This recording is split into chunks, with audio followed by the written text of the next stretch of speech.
All right. Hey, everybody.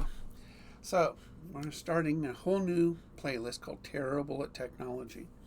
And I'm going to take you along with me on building a new computer. So, um, we're going to add a screen thingy, and we're going to go over to um, the internet. And I want to show you that for about $700 or less, you can build yourself a pretty nice computer. Really nice one, whether it be gaming or editing or whatever. Now, I'm going for editing, so keep that in mind. And I'm using an old GPU, a graphics card from this old computer. But the chip I am going to use is an APU all in one. It has graphic cards in it, and it works really, really well. So let me switch this over, and we are going to go to the internet. Now, I think the first thing that you need to choose is really what kind of processor you're going to have. So I've chosen a Ryzen AMD, Ryzen 7. And the reason I went with this is because the motherboards, one, are cheaper than Intel.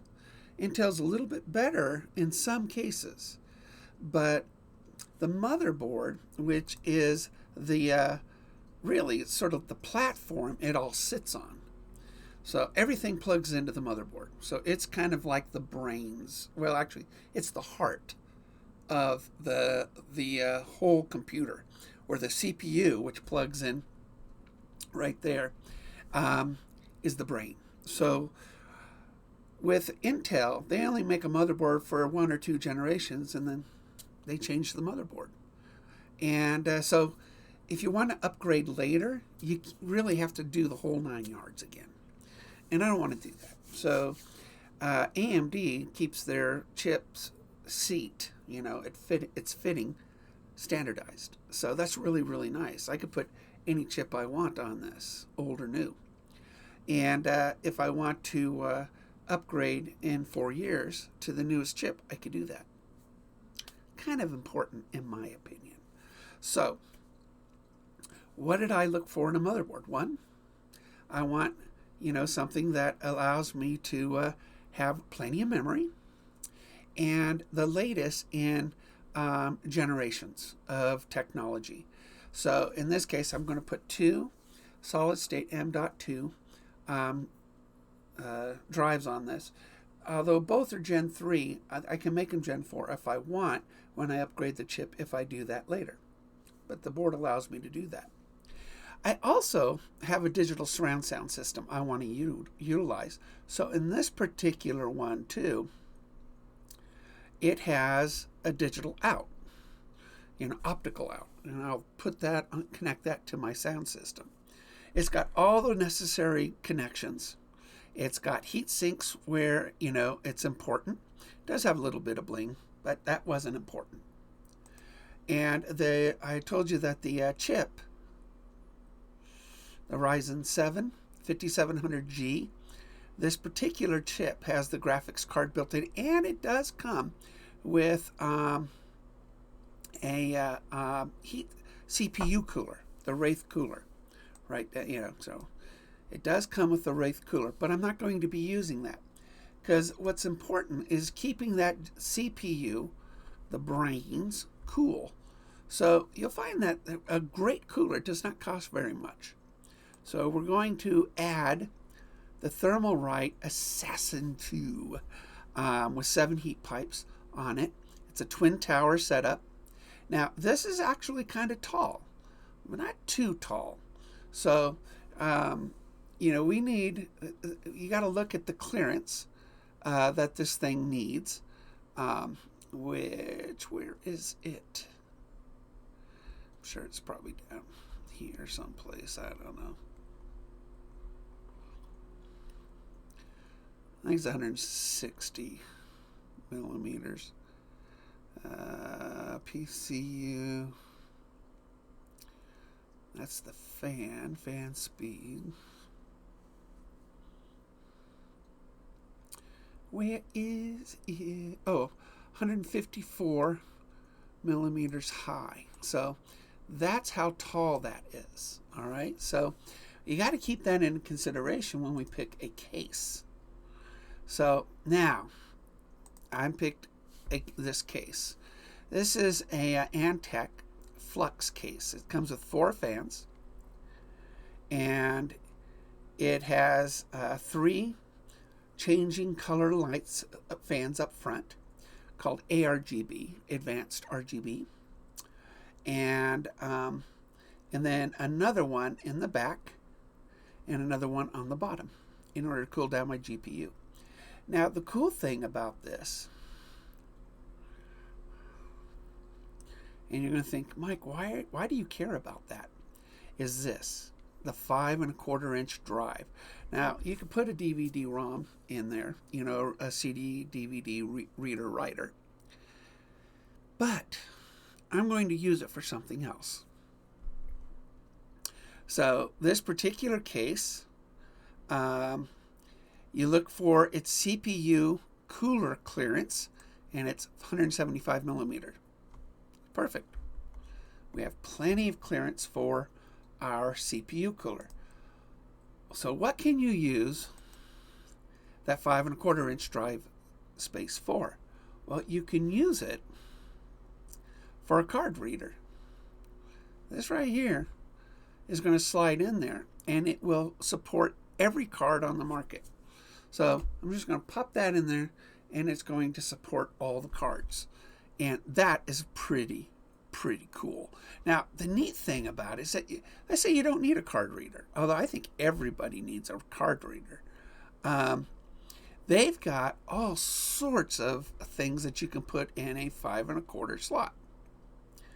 Let's see if we can find something really cool.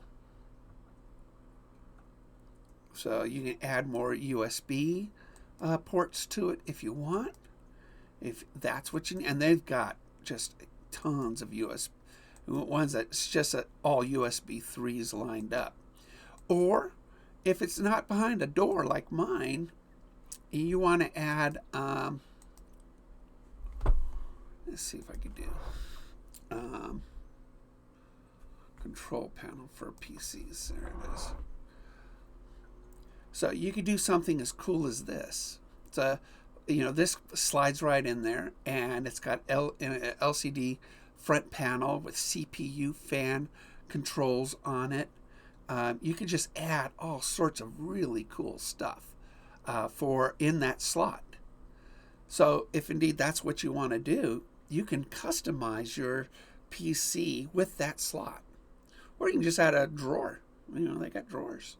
So look at that. That is pretty cool.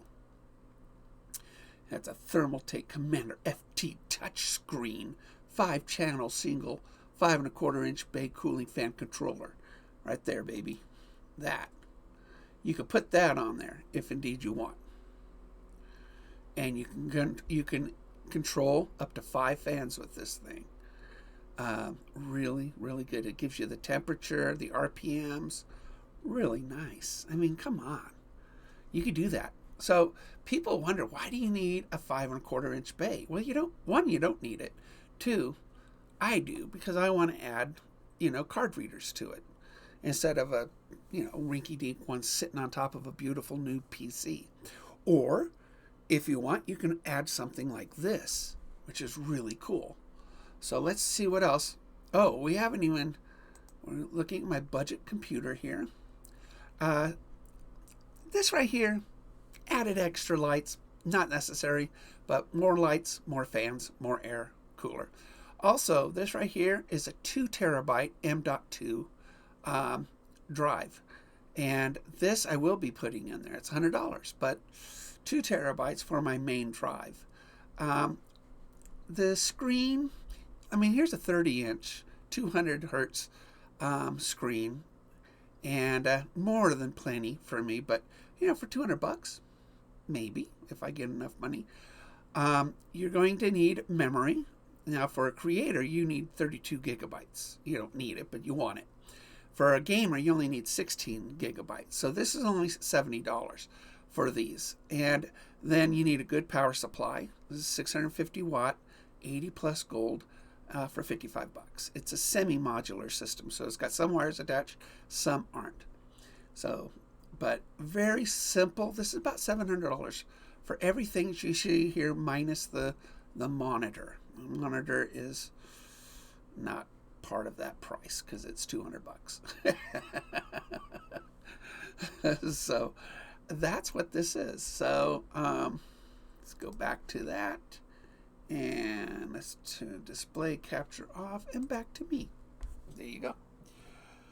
So that's the build we're looking at, and it's just, in the end, it'll run about 13 times faster than the one we're using right now. Now, why am I thinking about it nowadays? Because the motherboard on this particular unit is definitely showing its age. Some of the connections and it's starting to fail. So by the end of the year, it will completely fail. And instead of being without a computer for a month and trying to figure out how to pay for it, I'm starting the process now. And so that's pretty much it. And I do make money with this computer. That's the good thing about it. My wife's got her school computer. My daughter's got her school computer, which in the end will make money for them because they're getting their bachelor's degrees. And it's just one of those things. We have lots of computers in the house, but each one has its own shtick. They're built differently, and this one's going to be built differently. So the this computer that we're building, at least that's what we're doing right now. Now, in the end, we may have to make some other decisions, go from 2 terabyte to 1 terabyte. On the M.2, we might go with a cheaper case, but I still want that 5 1/4 inch drive. I like that case. I mean, a case with 4 fans, all by itself, it'll cool itself really well. So I'm just sort of thinking about, the budget system is $600 or $700. A regular computer system that I also designed, a little faster, but $500 more. Crazy good computer system, $3,000. That's crazy good. So, but we ain't gonna get that. But kind of dream. You dream. Why when people buy lottery tickets, they dream. They ain't gonna win, but they dream anyway. And it's kind of like that when building a computer on the computer, just with a list. But I've learned a whole lot, and as we build it, as we get parts in, we'll do some unboxings. We'll sort of analyze them and things like that. So we will see, in time what this will do. And I think in the end, whenever it happens, you guys will enjoy Terrible at Technology playlist. So I want to thank you guys for tuning in. Hit like, hit that thumbs up, subscribe if you haven't subscribed yet. Anyway, you guys take care, and we will see you in the studio because it's 4 feet of snow out there and 20 inches of ice to drill through. So you have to go 6 feet down in order to catch a fish. That's a lot of digging, and I just don't have it. So, not in me. I don't have it. So, I'll wait for some of it to melt off. Take care, everybody. You and me go fishing in the dark.